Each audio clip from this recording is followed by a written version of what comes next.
어제는 국민의힘 주진우 의원이 김민석 후보자의 5년치 연말 정산 내역을 공개했습니다. 최근 4년간 국회의원 세비를 제외하고 신고된 소득은 적어도 확인된 바에 따르면 1,420만 원입니다.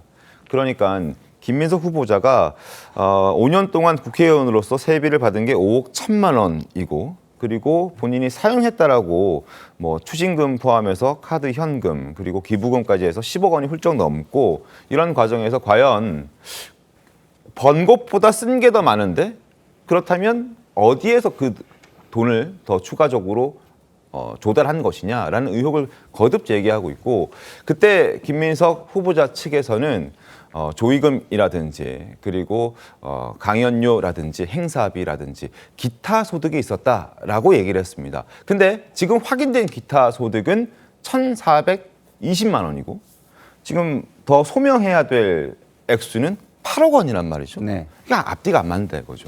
앞뒤가 안 맞을 수도 있겠죠. 네. 그렇지만 그 부의금 같은 경우 우리가 최근에는 많이 세법이나 여러 부분에서 강화가 됐지만 네. 부의금 같은 경우 명확한 규모를 알 수 없는 것도 사실입니다. 네. 현금으로 다 오고 그렇죠. 가니까 그렇죠. 네. 그래서 정치인들의 경우 그런 것들이 들어오면은 신고의 의무가 있고 그러지만 뭐 예를 들어서 정치인이지만 네. 뭐 현직이 아닌 경우는 또 그런 신고를 굉장히 엄격하게 규율하고 있거나 그러지는 또 않는 부분도 있고 그래서 네, 네. 청문회 과정을 통해서 그런 부분에 대해서 김민석 후보가 증빙들을 잘 찾아서 성실하게 해명을 할 필요가 있겠다 이런 생각이 드는데 네. 지금의 해명 태도는 조금 좀 문제가 있긴 해요. 의혹들이 해소되기는 좀 부족하다. 왜냐하면 제가 이제 많은 이제 평가들을 해보는데 우리가 네. 평가를 할 때 정량 평가와 정성 평가라는 게 있단 말이에요. 그럼 정량 평가는 점수를 줘야 돼요. 숫자로 써야 돼요. 네네. 근데 지금 김민석 후보자는 이 정량 평가를 정성 평가로 답을 하는 듯한 국민의힘에서는 모습이 좀 정량 평가로 있죠. 질문을 하고 그쵸, 예. 김민석 후보자는 정성 평가로 답을 하고. 그래서 그런 부분은 좀 의혹을 조금 키울 수도 있는 것이기 때문에 네네. 어떤 해명의 방식이나 자세를 조금 바꿀 필요는 있겠다라는 생각은 듭니다. 김민석 후보자는 이제 다음 주 화수에 있을 인사청문회에서 소상히 다 밝히겠다라는 입장을 갖고 있습니다. 그러나 국민의힘에서는 지금 김민석 후보자가 인사청문 대상이 아니다. 김민석 후보자는 수사의 대상이다라고 강하게 비판하고 있습니다. 목소리 들어보시죠.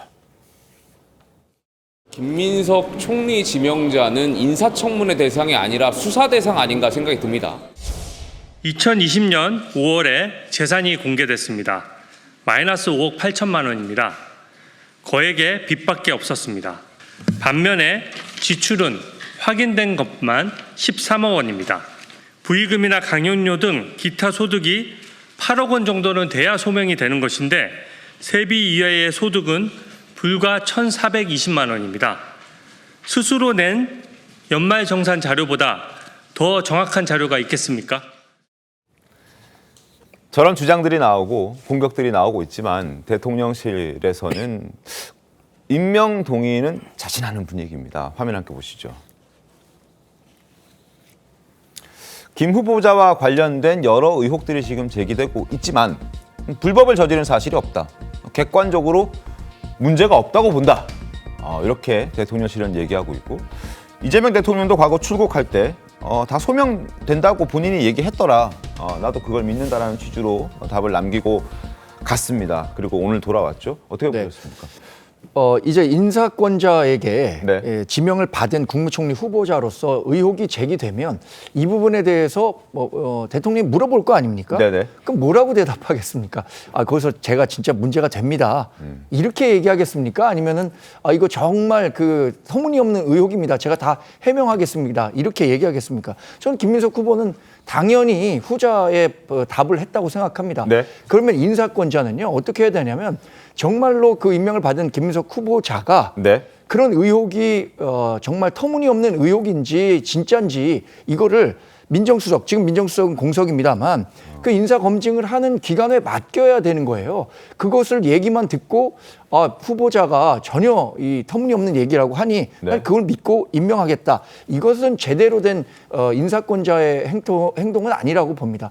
그런 의혹이 제기됐다면 어떤 의혹이 있고 실제로 이 사람을 제3자, 다른 사람을 통해서 검증을 하는 노력을 했어야지 무조건 두둔하는 태도는 전 옳지 않다고 봅니다. 네. 민주당도 과거에 본인들이 갖고 있었던, 그러니까 야당 시절에 국민의힘의 인사와 관련해서 갖고 있었던 도덕적 기준이라든가 그 잣대가 굉장히 엄격했잖아요. 네. 그런데 자신들이 여당이 됐다고 해서 그 날카로운 검증의 칼날을 본인들에게는 무디게 작용하려고 한다면 그것이야말로 민주당이 계속 비판받고 있는 내로남불, 이중잣대 이런 비판에서 자유로울 수 없는 거죠.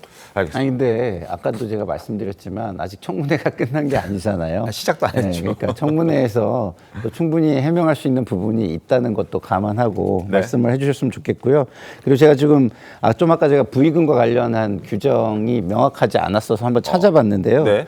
부의금의 경우는 과세 대상도 아니고 신고의 대상은 아닌 것으로 보입니다. 그리고 업무 관계나 현직이든 이해관계가 아니든 상관없이 동일하게 이해관계가 있는 경우만 이게 윤리 규정으로서 이제 네. 그게 위법할 수 있다라는 것이 있는 것이고요. 네. 그렇지 않은 경우에는 뭐 과세 대상이나 뭐 이런 것은 아닌 것으로 보입니다. 그래서 그런지 주진우 의원이 오늘 이렇게 얘기를 했습니다. 부의금이라는 말이 나왔다는 것은 그 의미는 불투명을 인정하는 것이다라고 지금 주진우 의원은 얘기하고 있습니다. 그러니까 부의금으로 이렇게 많이 받았다라고 얘기를 하려는 것 같고 그 자체는 불투명하게 받았다라는 부분을 인정하는 꼴이다라고 주진우 의원은 지적하고 있는데 인사청문회 때 한번 저희가 좀 지켜보죠.